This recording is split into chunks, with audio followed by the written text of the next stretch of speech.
जय श्री गणेश। देखिए मेरे प्यारे बच्चों, आपका 10th क्लास का एक्सरसाइज 3.1 है और क्वेश्चन नंबर फर्स्ट।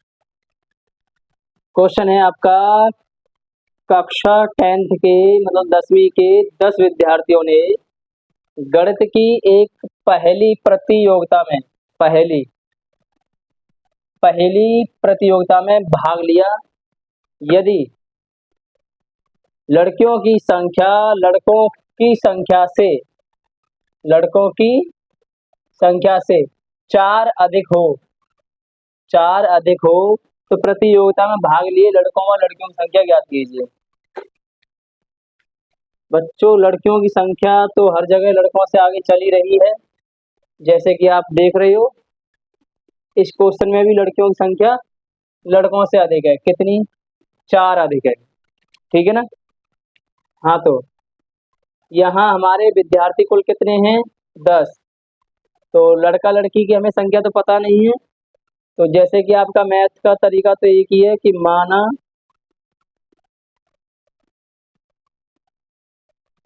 लड़कों की संख्या बराबर x, तो लड़कियों की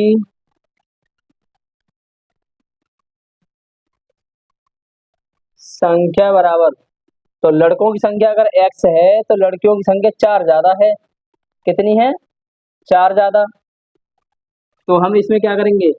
4 जोड़ देंगे, तो लड़कों की संख्या भी आ गई हमारे पास और लड़कों की संख्या भी आ गई हमारे पास। ठीक है ना।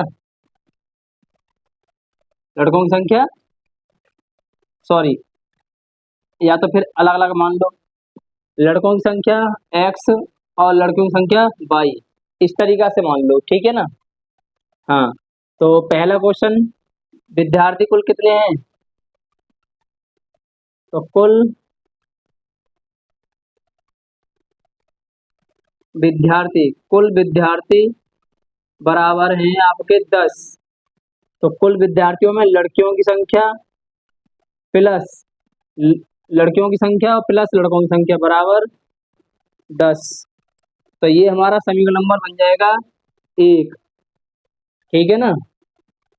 अब उसने क्या कहा था? लड़कियों की जो संख्या है, लड़कियों की जो संख्या है वो लड़कों की संख्या से 4 अधिक है। तो समीकरण नंबर हमारा ये 2 बन चुका है। तो हमें क्या करना है? इस क्वेश्चन को ग्राफिकल रूप से करना है हमें। अगर इसे मैं विलोपन विधि से या प्रतिस्थापन विधि से भी हल कर सकता हूँ, तो इसे ग्राफीय विधि से हल करना है तो उसके लिए मुझे निर्देशांक की जरूरत पड़ेगी, कोऑर्डिनेट। तो इससे 3 कोऑर्डिनेट अलग बना लीजिए, 2 या 3, और इससे भी अलग बना लीजिए। देखिए, तो समीकरण नंबर पहले से बनाते हैं। समीकरण नंबर 1 से, तो समीकरण नंबर 1 से करेंगे तो y बराबर ये हो जाएगा 10 माइनस एक्स। ठीक है ना। x जो है इधर माइनस में आ जाएगा। अब हमें क्या करना है? x की 3 वैल्यू पुट करनी है।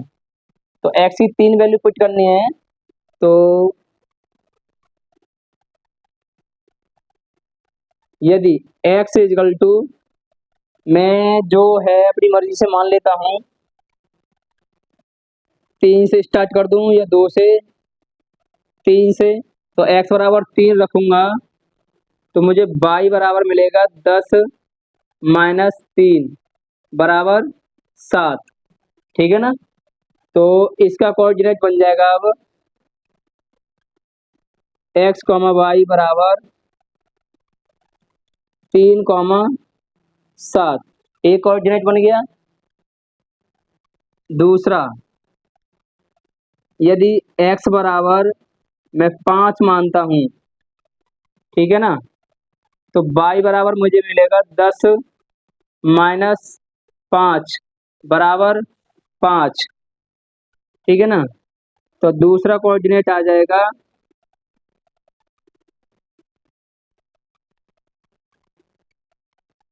5 कॉमा 5। ठीक है। तीसरा देखें जरा, चेक करना आ रहा है कि नहीं। x इजकल टू, अगर मैं 6 मान लेता हूँ तो ये हो जाएगा y इजकल टू 10 माइनस 6, तो ये हो जाएगा 4। तो इसका निर्देशांक बनेगा 6,4। तो इसके आपके 3 कोऑर्डिनेट निकल के आ चुके हैं, 1 2 3। अब दूसरे समीकरण से, समीकरण नंबर 2 से, तो समीकरण नंबर 2 हमारे पास दे रखा है x equal to y equal to x plus 4। तो मैं यहाँ यदि x इजकल टू 1 रख दूं, ठीक है ना, तो मेरा y बराबर निकल के आएगा 1 प्लस 4 इजकल टू 5। तो इसका कोऑर्डिनेट निकल के आएगा निर्देशांक 1,5। यदि x इजकल टू 3 रख दें तो ये y इजकल टू निकल के आएगा 3 प्लस 4 इजकल टू 7। तो इसका कोऑर्डिनेट हो जाएगा x कॉमा वाई, इसका बनेगा 3,7। यदि x इजकल टू मैं 5 रख दूं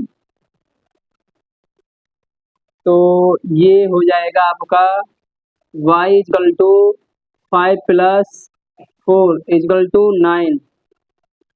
तो इसके कोऑर्डिनेट बनेंगे x कॉमा वाई एरो, तो 5,9। तो इस समीकरण से भी आपके 3 समीकरण वो कोऑर्डिनेट मिल गए हैं। तो ये मैं अभी क्लीन करूंगा, आप कॉपी लेके अगर साथ बैठे हो तो इसे कॉपी कर सकते हो पोज करके। मैं अब इसका ओके, देखिए मेरे, तो मैंने क्या किया है, ये आपके लिए ग्राफ बना दिया है, ठीक है ना। और पहले समीकरण के और दूसरे समीकरण के जो मैंने बिंदु निकाले थे, निर्देशांक निकाले थे, ये मैंने लिख ली। ठीक, तो पहला समीकरण शो करेंगे इस पर। तो 3,7, पहली संख्या x अक्ष पर होती है, दूसरी y अक्ष पर। तो पहली x अक्ष पर +3 और ये 7 y अक्ष पर पॉजिटिव, ये रही। तो अब देखा जाए तो स्केल है, हाँ जी,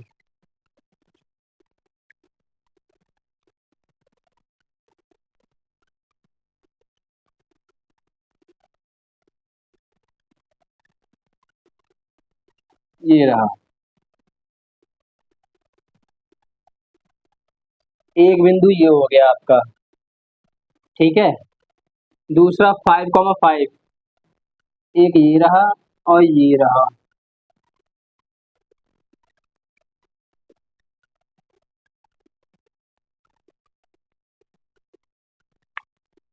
ठीक है,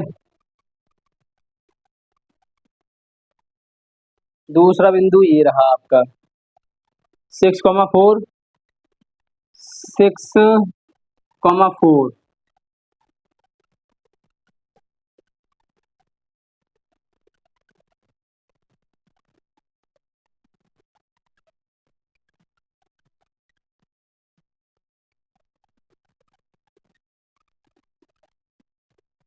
एक बिंदु ये रहा, तो 3 बिंदु हो गए।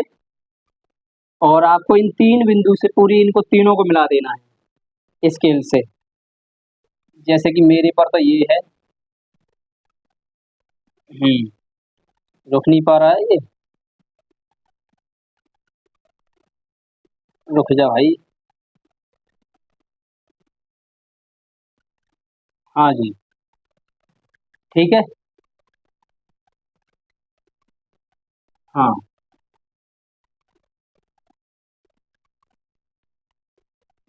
एक हो गया। अब क्या करने का है, ये थोड़ा सा डाउन आएगा, थोड़ा सा, है ना। अब दूसरा वाला देखना, दूसरा समीकरण। तो इस पे आप लिख सकते हो, ये पहला समीकरण है 1,5, 1,5 ये रहा 1,5।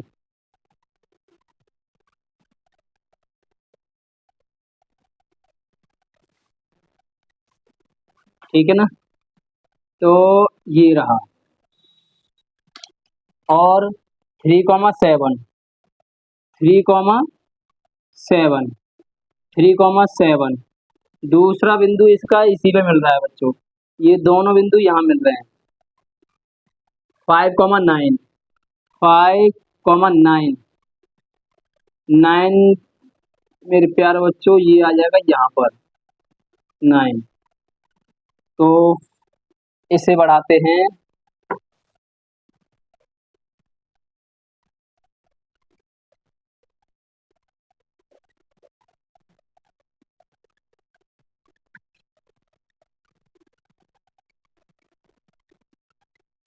ये तो इसके 3 बिंदु हो जाते हैं, तो इसको भी मिला देने का है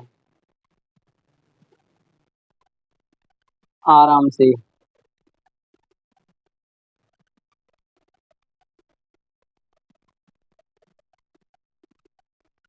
ये हो गया समीकरण नंबर 2। ठीक है बच्चों, तो दोनों ये रेखाएं, दोनों समीकरण जिस बिंदु पर मिले हैं, तो ये वाला बिंदु कौन सा था, ये था 3,7 और ये था 5,9 और ये वाला था 5,5 और ये 6,4 और ये वाला था 1,5। तो इसका मतलब ये दोनों रेखाएं ये 3,7 पे मिल रही हैं। तो इसका मीन्स ये है कि 3 और 7 हमारा आंसर है। तो जैसे कि आप जानते हो कि लड़कों की संख्या कम थी और लड़कियों की संख्या ज़्यादा थी, और लड़कियों की संख्या 4 ज़्यादा थी, तो इसका मतलब है कि लड़कों की संख्या x बराबर 3 आ रही है और लड़कियों की संख्या y बराबर 7 आ रही है। ये आपका आंसर है, ये पहला क्वेश्चन निकल गया। धन्यवाद।